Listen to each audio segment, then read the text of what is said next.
And what do you think? Speaking of boxing, there's all this talk now about the video of Conor sparring Paulie Malignaggi? Malignaggi. Malignaggi, yeah. Have you seen the video? I saw the end clip of the video. I mean, if you look at the end clip of the video, what does it look like? Conor is beating up a dude. But what happened to the rest of the whole clip of the video? What happened to the first round? That's probably the 12th round. And I'm not trying to take sides here, but let's leave all the pride and all the bullshit out there, man. Like, we shouldn't be talking shit. If you're going to bring someone to train you and all that stuff, he's there to help you. Treat him right. Treat him with respect. Vice versa. That's how I look at it. I mean, what happens in the training room literally should stay in the training room. It should stay there. Yeah. It should stay there. It shouldn't bring all this animosity, all this other bullshit. See, us as fighters. Honestly, I think Conor reminds me of the Catch Me Outside chick. You just get famous for talking shit. Like, how is that possible?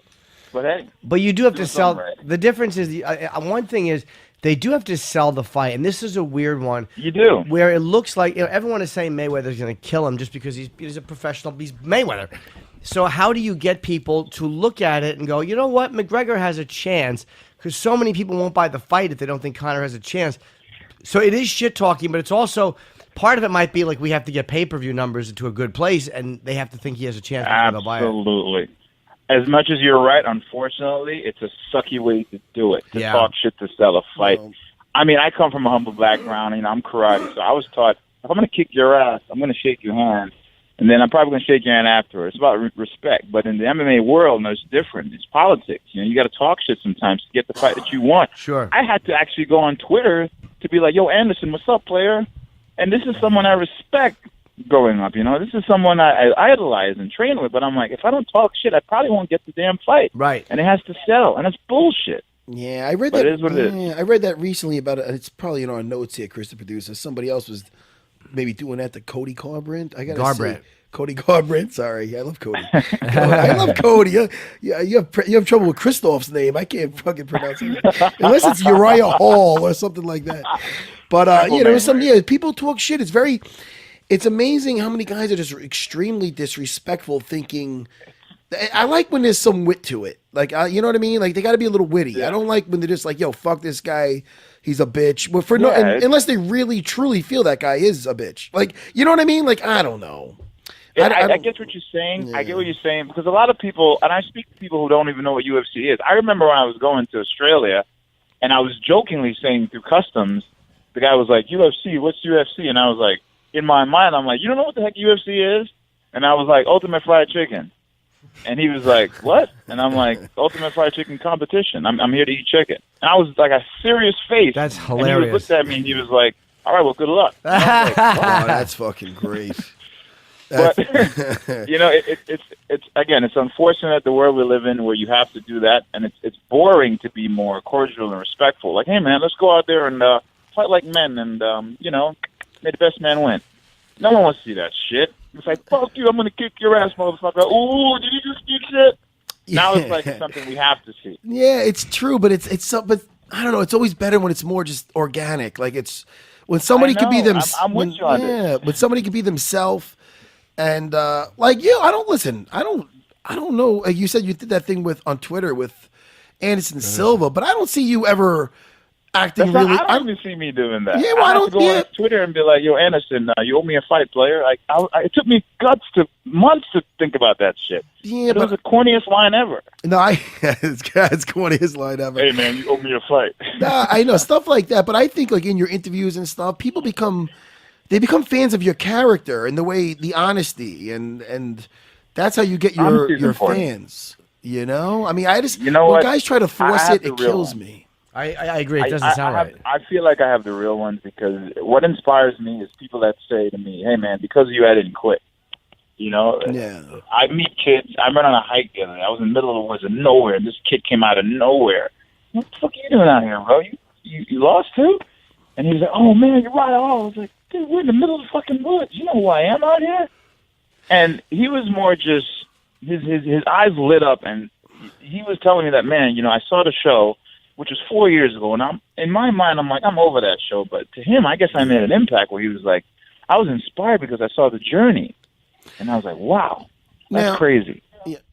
Hey, at the UFC Performance Institute, have you seen Conor training? Because he trains there. No, but I tell you what, though, he pulled up in his fucking green leprechaun fucking car at the front, and I always had a bitch fit. I was like, man, if this dude don't move his shit, I'm fucking slap that fucking beard off his face. Like, come on, dude. There's like thousands of parking spots, and you have to make yourself seen by blocking the fucking, like, come on, man. Like, Jesus Christ. I went to one of the guys. I was like, wait a minute. So I can park my car here, too, right? I can do that? Or I got to have a name like this guy? Yeah. And if I was here, I probably would have confronted him and be like, dude, would you tell one of your bitches that follows you to move your fucking car? Like, what the fuck? Who the fuck do you think you are, dude? Really? I got no Still patience. a man at the end of the day. I got no patience for Come the on, fancy man. That's things. just stupid, dude. That's stupid. It annoyed you. Tell us how you really feel. No, I liked it. I liked that it annoyed you. I mean, yeah, you always do. It annoyed me. But there's literally thousands. Like, it's a big complex. I'm surprised I don't have rooms here. But it's a big complex, and there's thousands of parking spots.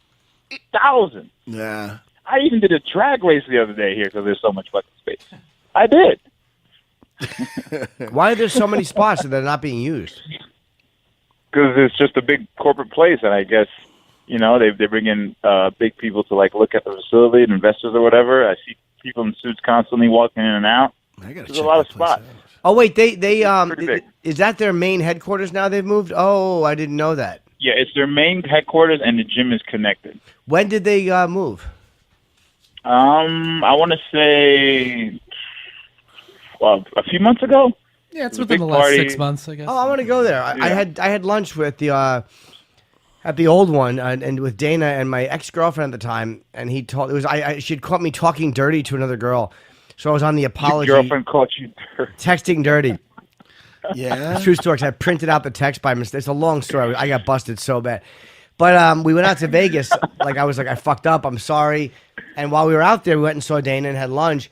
And he was talking about the stratosphere. You know, that giant needle out there. And my girlfriend actually went up to the top and did that jump you can do off it. Which is like an 800. She killed herself after she found the text, you're saying? No, that would have been a much better ending. I would have felt cool at least. Now, how you feeling, Uriah? How you feeling mentally? I mean, you had some tough fights. And I've been there too, man. I've had back-to-back losses and whatnot. I mean, Chris, my buddy, you know, the former champ, Chris Weidman, just got the monkey off his back, and what a feeling that was when he did that. And it's such a sweet... I was there. Good fight. Good yeah. comeback. Oh, thank you. We were so happy.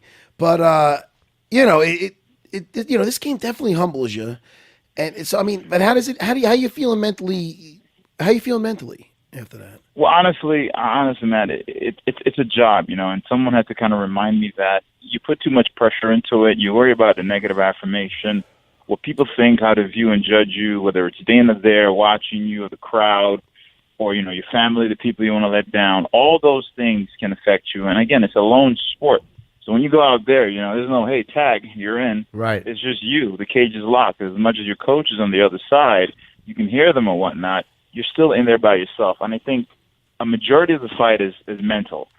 And, you know, you have to come to yourself to say, it's just a job. And there's other things outside of fighting. You know, for that 15 minutes, I have to become that person, but it doesn't define me. And especially someone's opinion. Someone's opinion of you should never become your reality. So mentally, I feel pretty good. I've been training in the best facility, I think. I've been training here before I even got the call because I wanted to get back into it. And, you know, so I can move forward amicably. When are you fighting? Next month, I think a month from now, the 16th, Christoph Jutko. I can't say that dude's name. Jutko. Go ahead, Chris, the producer, jump in. Yeah, it's Christoph Jotko. You're so good. Jotko. Yeah, there you go. Jotko. That guy. Which card? You're on the Edmonton card? No, it's in Pittsburgh. I think sorry, Pittsburgh. Yeah. Who's headlining that again? Luke, the douchebag Rockhold? Branch against Luke. Did you say douchebag Rockhold? Yeah. Oh, you don't like Luke? You don't like me either. Apparently, Kelvin one time came back and said, Luke didn't like me. I was like, what? For what? He's like, because I'm full of myself. I was like, dude, you went on a freaking reality show and embarrassed yourself, and you tell him I'm full of myself? You're an all-American douchebag. I'll get the opportunity one day to slap the shit out of him. Wait. What reality show? Which one did he... Some dating show where he was on, and he was just such a douche. You know, he was like, He didn't do anything. What's this thing called? It was a show on A&E, I think. Chris, the producer, help us out. Because I forgot what it's called. This is phenomenal. Was it? It was. So wait. So he went on a dating show, and it didn't go out great. Didn't work out great for him. It didn't work out great. But then in the middle of that, like, right? Because I think at the end, the lady was talking to him, like, "Hey, man, you didn't pass all my tests or whatever." And he's like flirting with the chick next to him, and she's like, "Are you fucking kidding me? What are you doing?" Yeah. Yeah. He's a ladies' man. That he's Lou a handsome ladies' guy. man. It was the millionaire matchmaker. There you go, the millionaire matchmaker. Wasn't he That's the name dating of some it, hot man. I actress? forgot that. Demi Lovato, rumored. Is he still dating her? I don't know. Nah, I think that was a hookup. But you have no history with the guy. You have nothing personal. Not really. I mean, I'm sure we'll fight each other one day. But you know that person you just don't like. He's one of them. Sure. He's just one of them. Sometimes it's people, just their face. You're like, I don't like that. Yeah, I don't know You why. just look at him. You're like, I don't know why I just don't like you. I just want to punch you in the face. And that's great. That's the one good thing about it, that being in this business. But it is true though. It's true. You're right. If you get caught up thinking, oh man, I lost this one, I lost that one. If I lose another one, it's not fun. It's just not fun to think like that. It's not fun, man. It's not fun. It's like, and I know with the UFC too. Now, what do they say? Most of the time, it's 3 strikes and you're out and all that stuff. So you let all that pressure build on you. You know, I know the pressure of Uriah Hall. What's the pressure of Uriah Hall? I came out of the Ultimate Fighter. I was supposedly to fight Anderson Silva. I was pretty much claimed to be the next Anderson Silva. You know, I lost to Kelvin Gastelum, who I got really close with on the show. Then it was like, well, this guy's not as good as we thought. And then they throw guys at me, and then you fail this, you fail that, and Uriah's a head case. And Uriah's going to show up on this day, but he doesn't show up on that day. And it's like, you lose track of who you are. You lose track of the real people that are there. You lose track of your passion. And I'm not going to lie, that happened to me for a while. In fact, I wanted to retire. I think I told you guys Yes. last time I was there. And I had to kind of grasp myself and be like, wait a minute, am I doing it for these guys or am I doing it for myself? I had to come to grip with that, you know? And your passion, man, when you lose that passion, it's hard. It's hard when you constantly get the negative affirmation every day. It's hard. So I had to kind of face my demons and pick them out one by one. I'm like, hey, I got to beat you up today, and I got to beat you up today, and get back in that groove, you know? Get back in that mindset.